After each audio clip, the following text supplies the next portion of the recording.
Is crime rising? Oh, yeah. Oh, I definitely believe so. It must be true. I hear it on the news.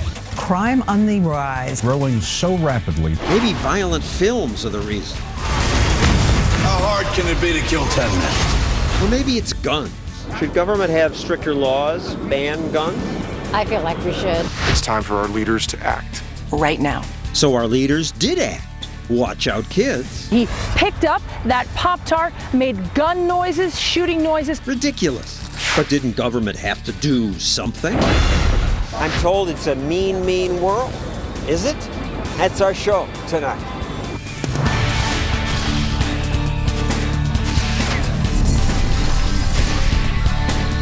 And now, John Stossel.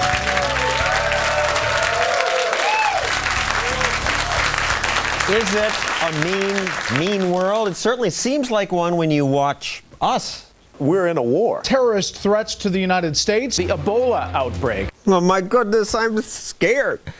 It is a mean, mean world, worse than ever. The starvation is just breathtaking. Massive flooding. This world is about to go through some disasters. Most people say horrible things are happening, and some are, but they've always happened. And they used to happen more often. Look at this chart. It shows deaths in war. What's happening now in the Middle East is terrible, but it's nothing like what happened in the 40s and 50s. Millions were killed in World War II, millions more in the Korean War, millions more were killed by Chairman Mao in China. Then, compared to now, violent death was much more common. Today, terrorism is up. Here's a graph from the University of Chicago. The first spike is the World Trade Center attack. Worldwide, terrorism deaths have sometimes been higher since then, but few Americans are killed by terrorists. Of the 18,000 terrorism deaths last year, 16 were Americans. Every death is terrible, but is the world meaner today than it used to be? Is America? No. Despite terrorism and war, crime and disease, people live longer today. The average American lifespan is now 79 years. When you look at the statistics, you could say these are the best of times. President Obama actually said that recently. If you had to choose any moment to be born in human history, you'd choose this time. The world is less violent than it has ever been. It is healthier than it has ever been. He was mocked for saying that, and yet that statement is absolutely true, although it's not what we usually hear on TV. We are in a very dangerous time right now, even more so perhaps than at the height of the Cold War with the Soviet Union. More dangerous than the Cold War when the Russians had thousands of nuclear missiles pointed at us and Khrushchev said, "We'll bury you"? Give me a break. I don't think so. The world is less mean now, and that's especially true in America, where people are convinced that crime is on the rise. It seems like there's more. I believe it is much worse. I think crime's on the rise. I got a conceal and carry license because, no, I don't feel safe anymore. Has crime gotten worse? Well, yes. It has. Worse than when you were a child? Yes, yes. We didn't have to lock our doors. Now we have to lock our doors. Now we have to lock our doors. We used to leave them open. Well, John Robin studies crime for the Urban Institute. What are these people talking about? Well, I think people just don't know that crime is down.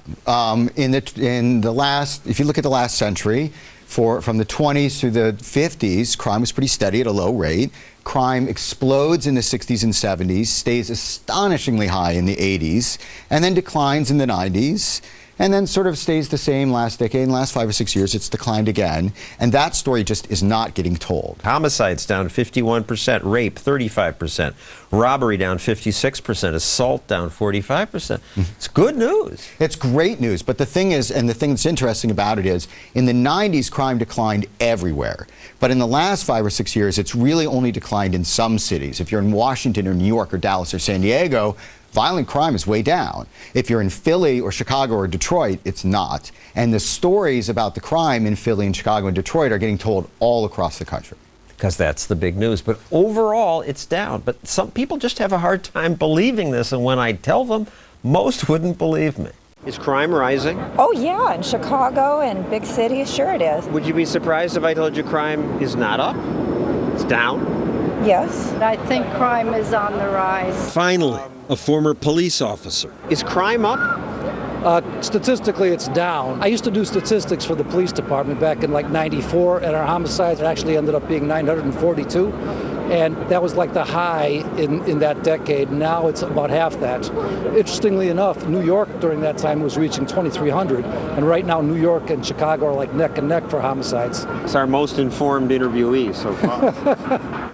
Actually, his numbers were a little off, but they were close. It's true that crime is down. Here's the murder rate from 1990 to now.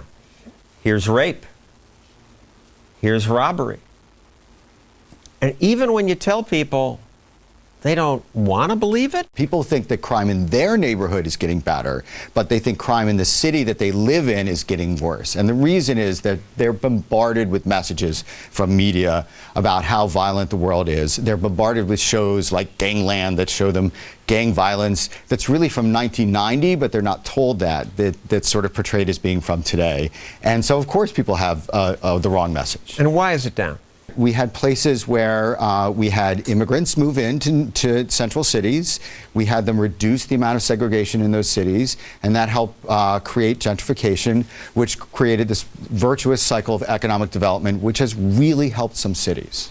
I would also think it's technology. When people can call the police more easily and there are video cameras everywhere, it discourages the crook. The cell phone's a great example of how things other than, extending the length of prison sentences have helped to reduce the crime rate. For instance, the cell phone means that instead of having to go to an open-air drug market where there's lots of violence among the dealers and violence between the dealers and the buyers and among the buyers, now you can just call your dealer on a cell phone and they'll bring it to you.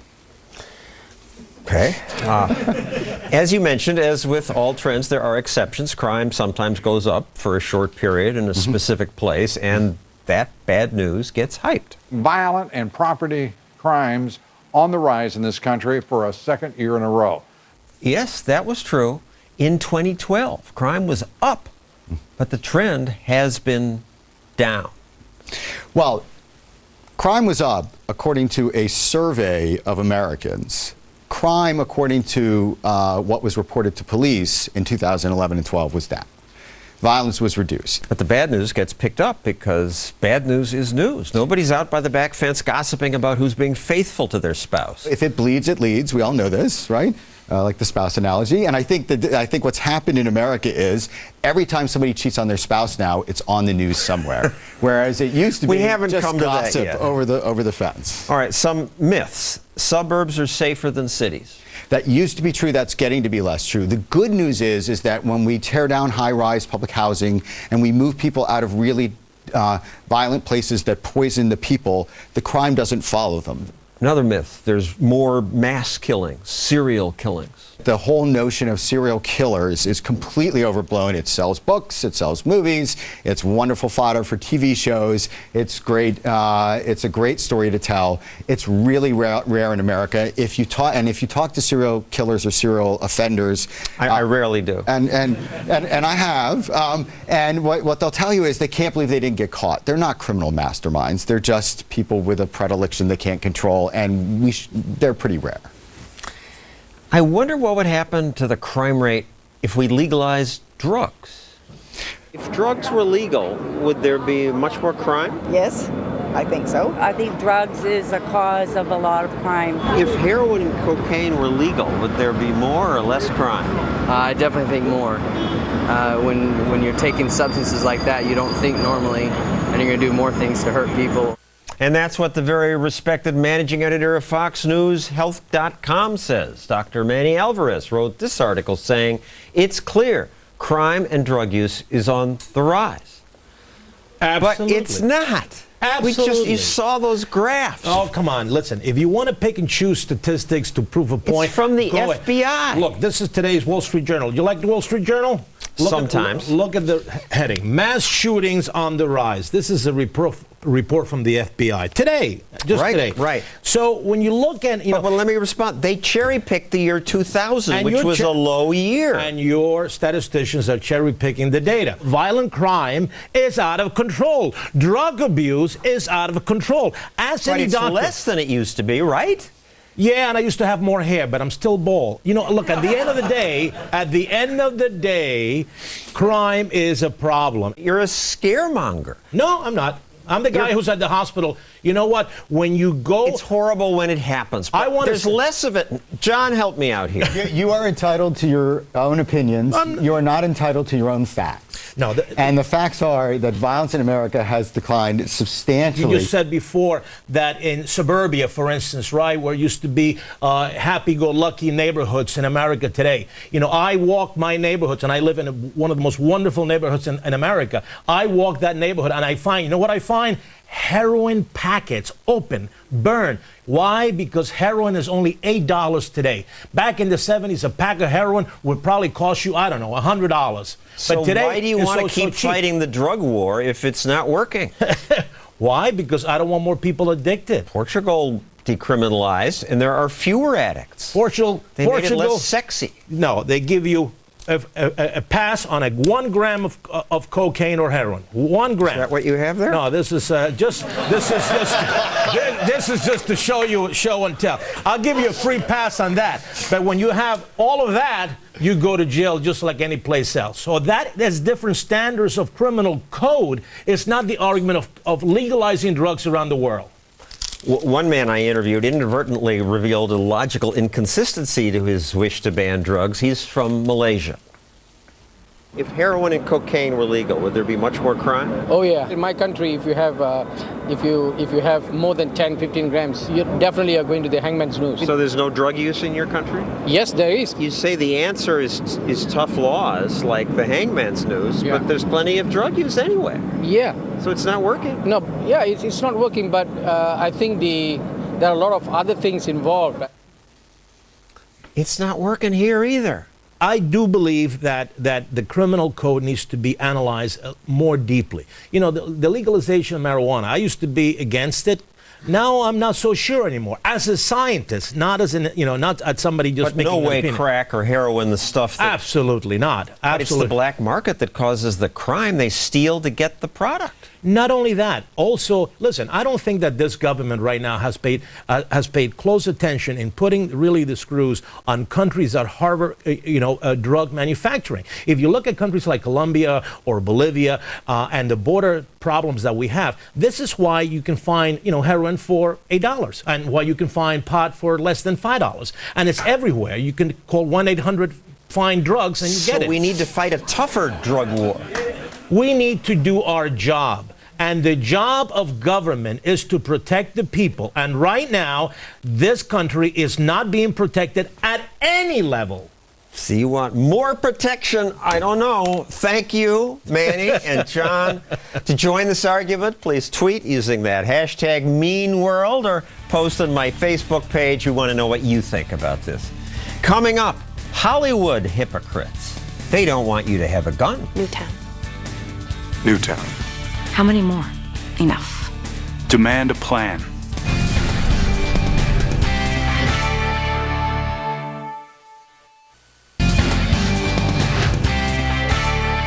The internet has completely changed how guns are sold. Sites like armslist.com make it terrifyingly easy to do parking lot gun deals with no background checks and no questions asked. Terrifyingly easy to do. Anonymous parking lot deals. It sounds frightening. And gun ownership is up. The number of Americans who got permits to carry guns tripled in the past 7 years. And the media constantly scream about gun crime. Gun violence that is growing so rapidly there that one city official said the city is under attack. People become so conditioned to the sound of gunfire in their neighborhoods, they weren't even calling the police. It sounds terrible, and it is for those people, but it's an utterly misleading soundbite, says John Lott, founder of the Crime Prevention Research Center. Yeah, I mean, murder, violent crimes gone down dramatically in the last 25 years. They were talking about Indianapolis, where it's up, and Camden, where it's always been bad. There are lots of factors that can affect crime in local areas, the police and other things, but nationally and even in most big cities, violent crime's been down substantially. Now, you wrote a book titled More Guns, Less Crime, which makes no sense to most people.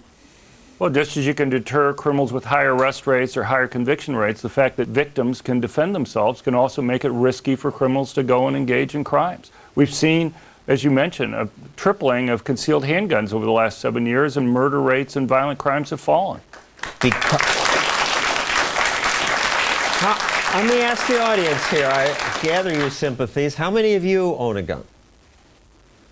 Which is unusual for New York, where I tried to get a permit here and I gave up. They turned me down after months of trying, and $430. It's basically poor people who are most likely to be victims of violent crime are the ones who benefit the most from owning guns. But the types of huge fees and training requirements, they're the ones who are priced out of being able to own a gun from these regulations. My former mayor, Mike Bloomberg, now has a gun control group. They say since Newtown there have been 74 school shootings. How many more before our leaders pass common sense laws to prevent gun violence? I've looked at all their studies. Every one has like huge errors. In this one case, they claim 74. The actual number is like 10.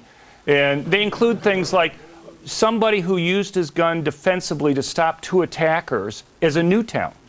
They include somebody who commits suicide by themselves at 2 a.m. in the morning in the parking lot. And it's just outrageous that the media repeats these things without carefully We invited them to come on this program. They wouldn't come out. They did give us a response, which is that anytime a gun goes off at a school, students and parents are rightfully concerned.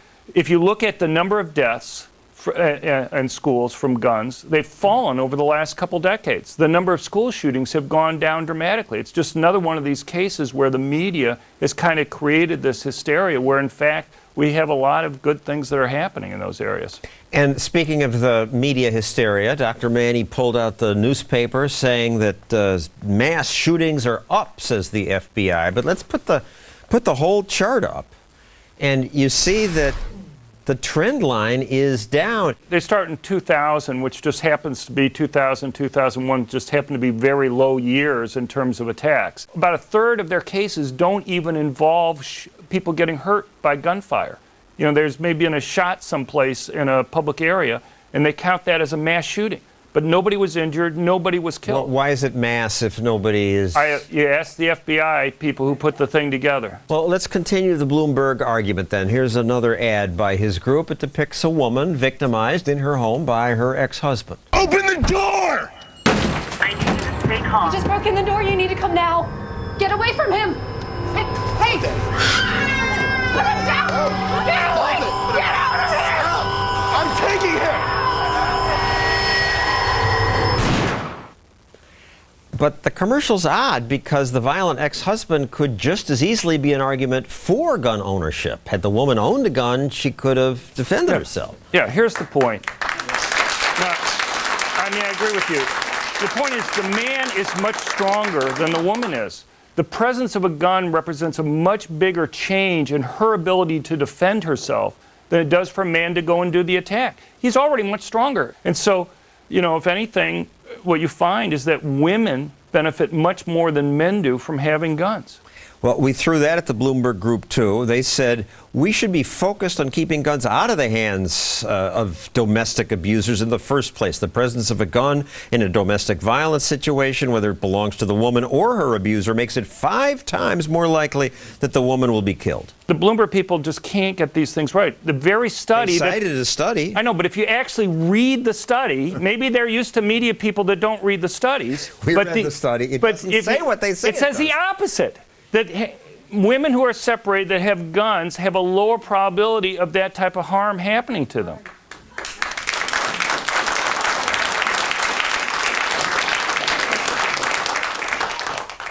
Finally, just break it down. There are a lot of people killed by guns in America, more than 30,000. The majority of cases are suicides. 19,000. Murder, 11,000. A lot of that is gang warfare. Right. The accidental deaths, 591. And for kids under 15, 74. Still terrible. Right. No, I mean, better if it was 0 in terms of all those things. The question is, how do we stop them? Surely more police are important, higher arrest rates, conviction rates. But the thing is, when you talk to the police, they themselves will tell you that they can't be there all the time. The question becomes, what should victims do when they're having to confront a criminal by themselves. And having a gun is by far the safest course of action for them to take at that point. Thank you, John Lott. Next, the idiotic way some idiot school administrators react to us idiots in the media after we exaggerate crime.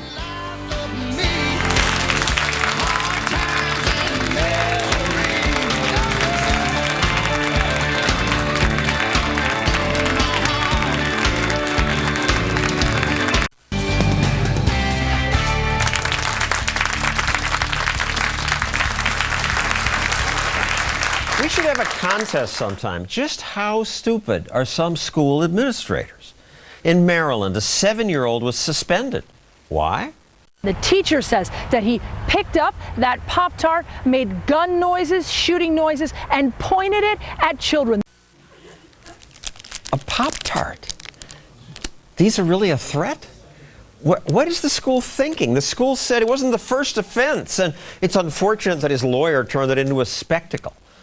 But it's not unfortunate. Someone should make a spectacle of overreaction like that because it keeps happening. Kids get punished for playing with toy guns, even off school property. The Virginia Beach City Public School System suspended her 13-year-old son Khalid and his friend Aiden Clark because they were firing this spring-driven airsoft gun on the Caraballo's posted private property. Including my son. He's private property to me. He's my property, not the school's property, until he is in their school and on their school bus. Or even at the bus stop. And even on school property, I wouldn't think a toy gun would be such a huge deal. Patrice Lee of the Independent Women's Forum tries to keep track of these cases.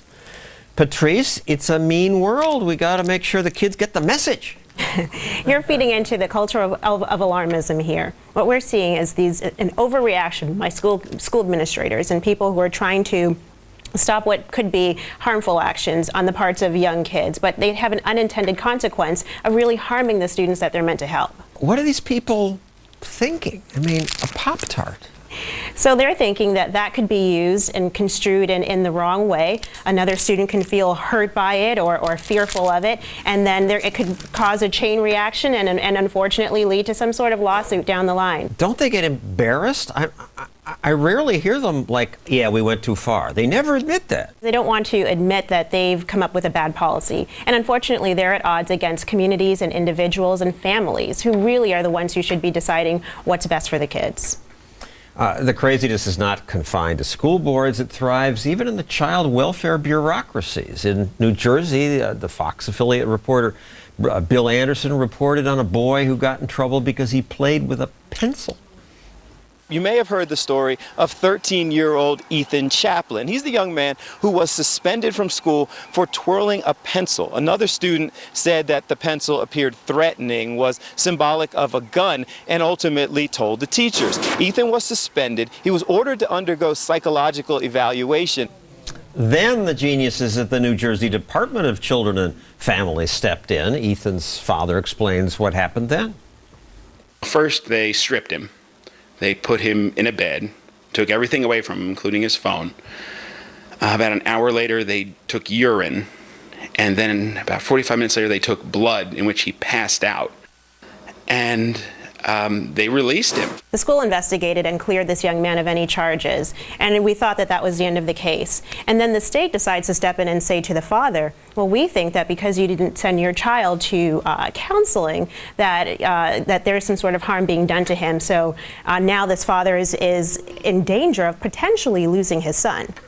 They threatened to take the child away because the father said, no, you people are idiots. Absolutely. And what the sad part is that there are so many children in New Jersey, I'm sure, who are in abusive situations and in far worse situations than in the care of a loving father like this man is. Well, we tried to get them to talk to us about this. They said confidentiality laws prevent us from commenting.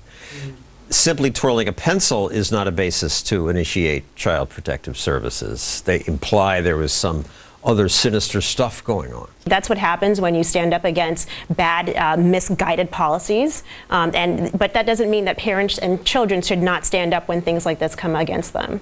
A few other cases. 6-year-olds have been suspended for playing cops and robbers and using their finger as a gun. A deaf boy was forced to change his name because in the sign language symbol resembled a gun? Yeah. A Georgia teenager was charged with a felony because he had fishing knives in his car. Mm-hmm. And an 8th grader was given detention for sharing a meal with a hungry student because they worry about food allergies? A young man who was just helping another student who was hungry that day and was really going to throw away the other half of his uneaten burrito. He said, you know what, why don't you have my sandwich, my burrito? And the school said, nope, there's a no tolerance policy against sharing lunch or sharing food whatsoever. What we're seeing is just a reaction.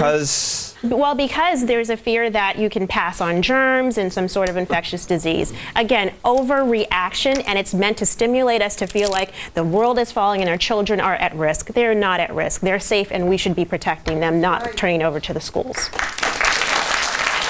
Thank you, Patrice. Next, Hollywood hypocrites.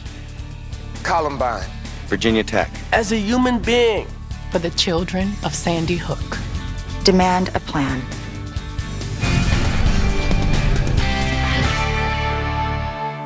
Reality, you can act just like a fool. People think you're cool just because you're on TV. I wish I were cool just because I'm on TV.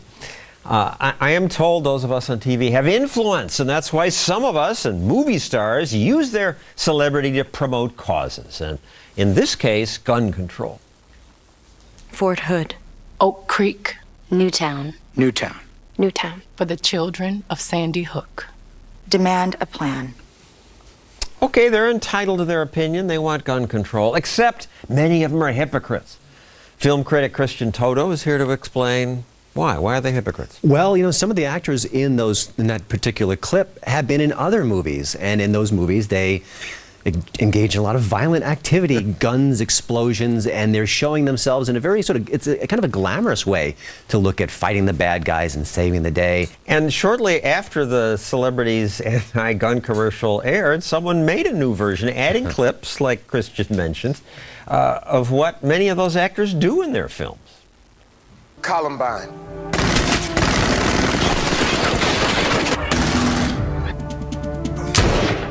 Newtown. Newtown.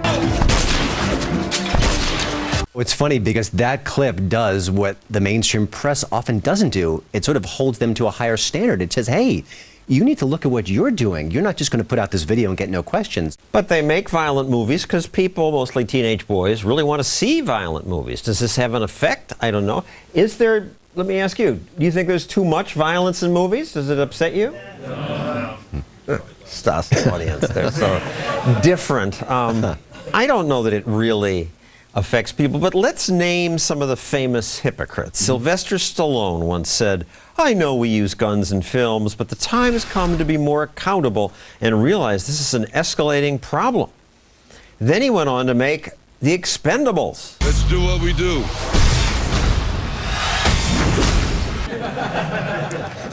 Grudge Match. Fiercest rivalry was between two fighters, Razor and Kid. They fought only twice, but the tie-breaking grudge match never happened. And Bullet to the Head. Oh, let's just put it this way. I'm a people person. 5 years ago, Matt Damon said, I always look at the violence in a script. I don't want it to be gratuitous because I do believe that it has an effect on people's behavior. And I've turned down movies because of that. But I wonder what he turned down because he went on to make Elysium.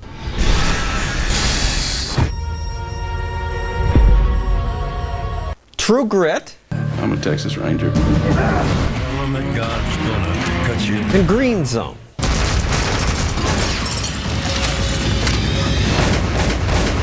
The actors are very smart, but movie makers are smart. Harvey Weinstein is, and this year he said he would be a hypocrite if he made more violent movies. You have to look in the mirror too, and I have to just choose movies, that aren't violent, or as violent as they used to be. I can't make one movie and say this is what I want for my kids and then just go out and be a hypocrite. So Christian, what's his next movie? It's called The Hateful Eight. And this is Quentin Tarantino, who is not a director we know for sort of quiet, somber, intimate chamber pieces. He makes violent movies. He makes probably the most violent movies in our culture. And you can see the movie poster has a trail of blood. Yeah, that's just a hint of what's to come, I guarantee it. So. But at least Quentin Tarantino is not a hypocrite. He defends the violence in his movies and says it's a facile argument to blame entertainers for real violence. This has gone back all the way down to Shakespeare's days. All right, when there's violence in the street, the cry becomes blame the playmakers. Well, at least he's not hypocritical. I give him credit for that. He does what he does, and that is his stance. But we also look back at Elvis Presley. He swiveled his hips, the nation swooned, and people are outraged. Now Miley Cyrus twerks. God help us what she does between songs. I mean, she starts her own sort of revolution in a way. So there is a point where, we do look at the culture and we do kind of compare what these artists are doing. But I also think that as an artist, I should think about what my product does and what impact it has. They're not totally dumb. They do this because it works. Absolutely. I mean, if you look at the movies that are violent today and then compare them to 30, 40 years ago, it's a much different story. Even the superhero films, I can watch let my children watch Superman with Christopher Reeve. Wouldn't let them watch Captain America, the new film. It's very violent. I enjoyed it. I'm an adult. I can process it. But other kids can't. So it is really tricky. PG-13 movies have a long range of kind of a little bit of violence and a whole lot of violence. On the other hand, much more violence in entertainment and crime is down. So that's the good news. Thank you, Christian. Coming up, the studio audience gets to quiz our guests, and then I'll make the case it's not a mean world, it's a better world.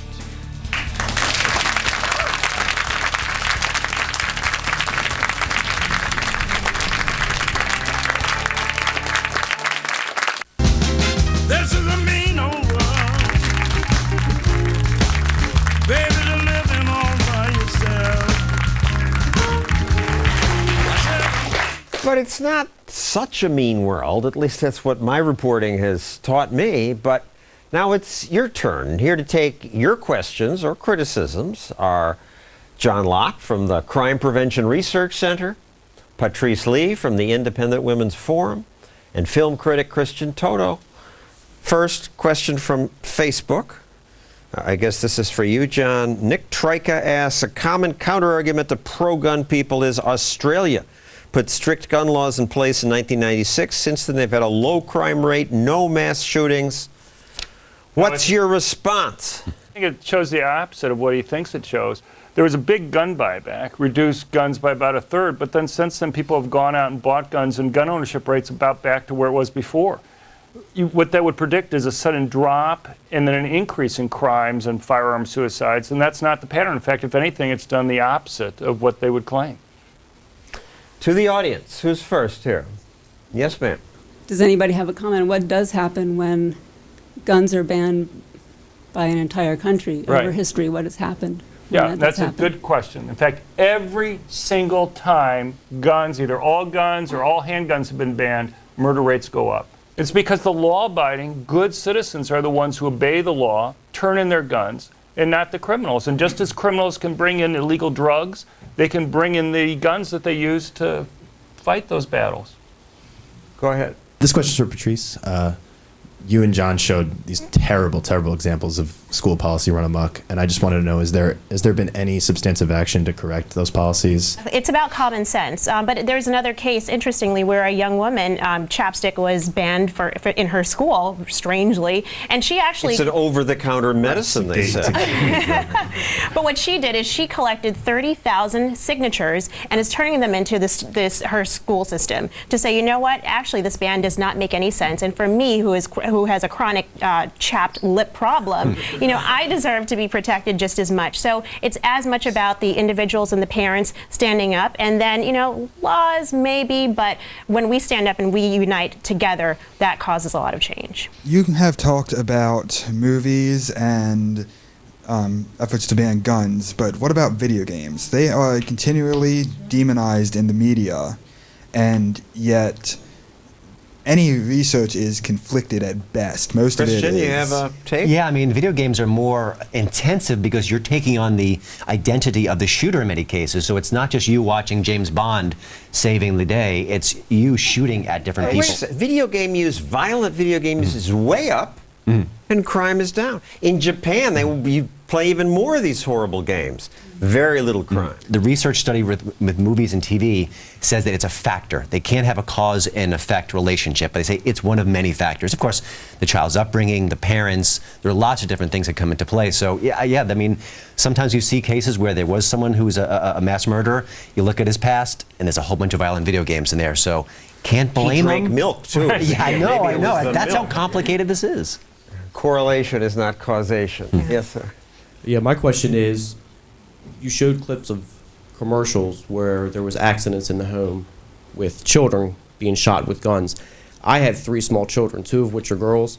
I've already bought them rifles, and I will teach them to fire their rifle and to defend themselves no matter what anybody says. So why aren't there more commercials depicting success stories where the child is home by themselves and shoots the intruder and the intruder flees? I actually read a book that dealt with those issues called The Bias Against Guns, but what I found when I was writing it is that you'd find dramatic cases of 8, 9, 10-year-olds who would use guns to save lives of relatives. But the media wouldn't cover those very much. You'd see maybe 1 200-word story in the back of a newspaper. And so I called up the reporters, the crime reporters. I say, here you have one story of a taxi cab driver who's been killed. That got picked up by 25 newspapers. But yet this other story of a 9-year-old who saved his grandmother's life only was a small story in the back of your newspaper. And the reason that they gave me was they were worried, and they thought others were worried, that if they put guns in a positive light with regard to kids, then that would make it so that more kids would have access to guns, and then they were afraid about accidental deaths that would be occurring, that they'd be responsible. Thank you, John, Patrice, Christian. Next, why it's a better world now than ever before. Yeah.